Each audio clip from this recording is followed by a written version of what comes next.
Hola, ¿qué tal? Pues un gusto saludarlos una vez más.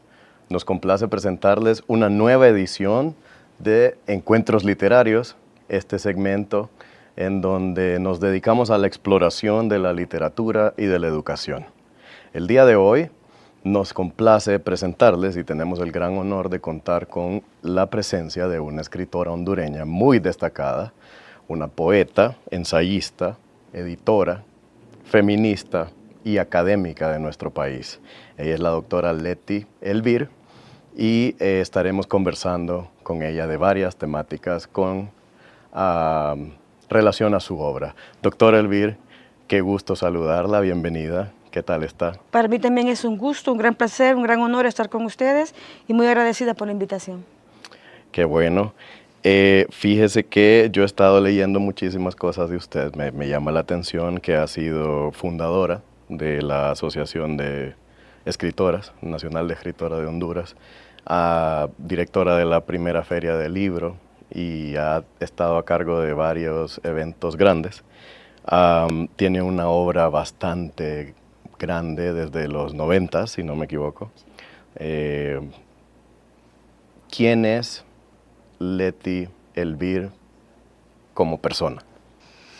Como persona, alguien que le gusta aprender, conocer, muy curiosa en la parte académica, alguien que me gusta hacer trabajo en equipo, en colectivo y para la colectividad, y, y también alguien que no se conforma con lo que aparenta ser. Me gusta siempre escarbar, ir al fondo y preguntar. Excelente. ¿Y quién es Leti Elvir como escritora? Bueno, salvando lo complicado de las fragmentaciones, aunque somos seres fragmentados, dicen, ¿verdad? Como escritora, pues todo eso, toda esa curiosidad me llegó, o más bien me llevó a saber las grandes injusticias en las que vivimos en todo sentido, ¿verdad? Injusticias económicas, sociales, injusticia en función del sexo con que nace una persona, en función del color de piel, etcétera. Entonces, cuando una sabe de eso un poco, entonces es difícil quedarse callada y bueno, una de las cosas que más o menos puedo hacer es escribir, entonces eso es lo que de alguna manera sale, ¿verdad? En la literatura, esas situaciones que a mí me incomodan o me llaman la atención o que me atrae, escribo sobre ellas. Ese es su modo de expresión, es su válvula de escape, sí. Es su forma de comunicar su sentir, su pensar. Sí, creo que más de alguno se ha salvado de que le diga un montón de cosas de manera directa y salen en general en la poesía, o en la narrativa o ensayos. Hay un poco de la teoría de la sublimación de Freud en eso que usted menciona, que Freud dice que nuestra agresividad innata como seres humanos se sublima a través del arte, tanto el que lo produce como el que lo aprecia. Entonces me gusta que diga... Estoy de acuerdo con Freud. En casi todo estoy de acuerdo con Freud. Menos en aquello de que nunca entendió qué queremos las mujeres. Ajá. Es un poco difícil, ¿no? Se salió y bueno, yo creo que no tanto. Se metió, no, para uno como hombre quizás se metió en camisa de once. Sí, se metió y se siguen metiendo. No le correspondía. Ya que estamos en este punto, ¿cómo fue su llegada a la literatura? ¿Cuál fue su primer encuentro? Fíjese que yo creo que, bueno, lo primero seguro que tiene que ver con la literatura oral, ¿verdad? Oír a la mamá, al papá contando historias. Pero yo viví a partir de los 6 años y medio, más o menos, un poquito más quizá, conviví con mi abuela materna. Y era estar cerca de ella en las horas que no estaba en la escuela. Y entonces escuchar, reconstruir algunas historias familiares, pero también durante esos 6 años y medio que no conviví con ella, conocía casi que nada el mundo de la iglesia, ¿verdad? Pero con ella aprendí esas temáticas de la Biblia, de Dios, la iglesia. Entonces yo miraba todo con curiosidad, ir a un culto, ese tipo de oraciones, cómo cantaban, como para mí, de verdad, yo recuerdo que para mí era una sorpresa todo aquello.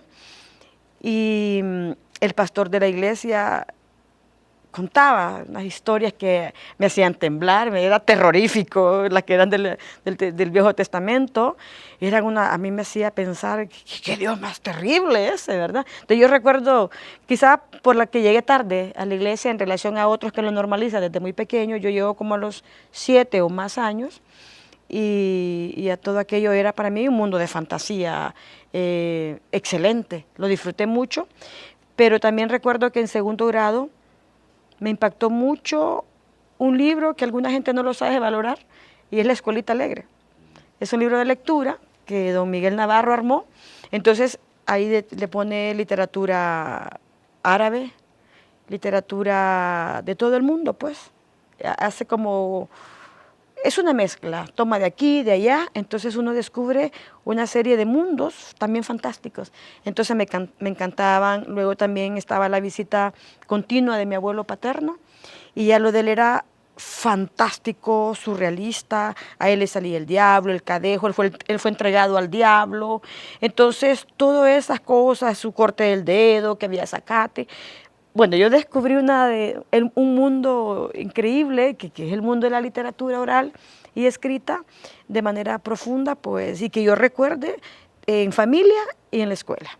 Creo que por ahí viene el inicio. Si usted ve, no estoy hablando de una biblioteca, ¿verdad? Estoy hablando de esa historia, sentarme en el piso, comiéndome las ciruelas que mi abuelo nos había traído, las anonas, y contándonos esas historias de las cosas que le pasaban a él en su mundanidad de cuando era joven. Y yo lo disfruté mucho.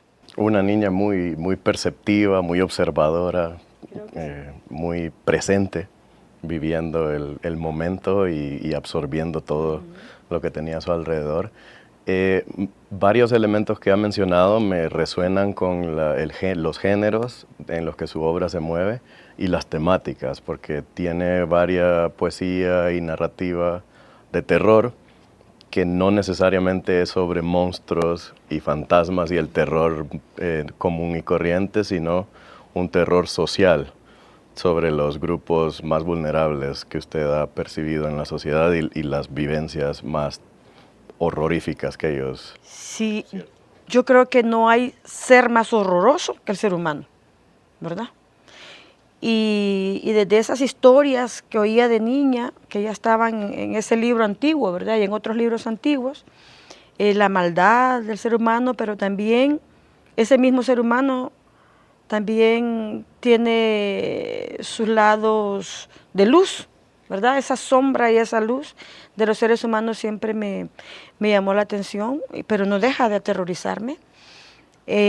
Como pareciera que se repiten, ¿verdad? El tipo de crímenes, digamos lo que estamos mirando ahorita del genocidio de Israel contra Palestina, a mí me horroriza, y de verdad que a veces necesito poner un alto a esas estadísticas de estos niños, niñas muriendo de hambre, mirar a sus padres morir, los hospitales destruidos, los testimonios de los periodistas de guerra.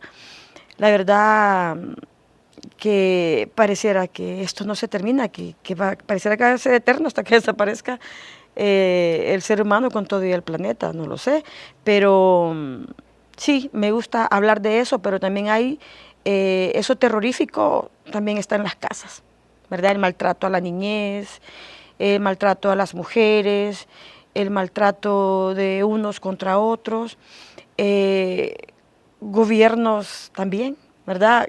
Las personas que llegan a dirigir el poder, en muchas ocasiones, no siempre, a veces los pueblos tenemos esa suerte, ¿verdad?, de que podemos elegir, porque suele pasar que a veces no son elecciones que de verdad decidieron los pueblos, se las dicen que son los pueblos los que eligen.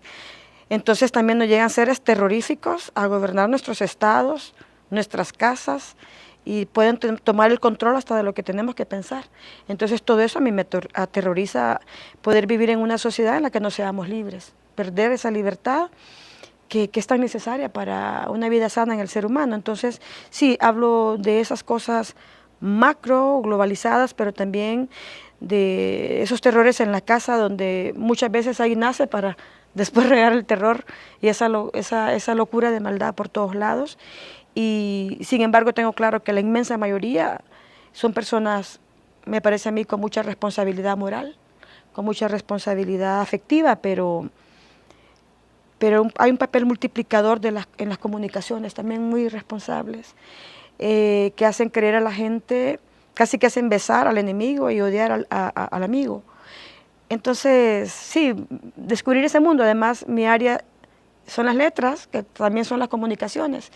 Entonces también es horroroso cómo se manejan las comunicaciones en el mundo, no solamente en Honduras. De ese horror, de ese terror hablo yo, porque es el que más daño nos está haciendo. Totalmente de acuerdo. Ya lo escuchan ustedes de la doctora Elvir. Su obra nos narra todas estas temáticas y este tipo de horrores sociales que son los más reales, que experimentamos día con día, y sobre todo muchas de las poblaciones más vulnerables, los grupos más vulnerables y vulnerabilizados en la sociedad. Con esto, doctora, concluimos el primer segmento y vamos a dar paso a un segundo segmento, así que nos vemos a la próxima. Muchísimas gracias.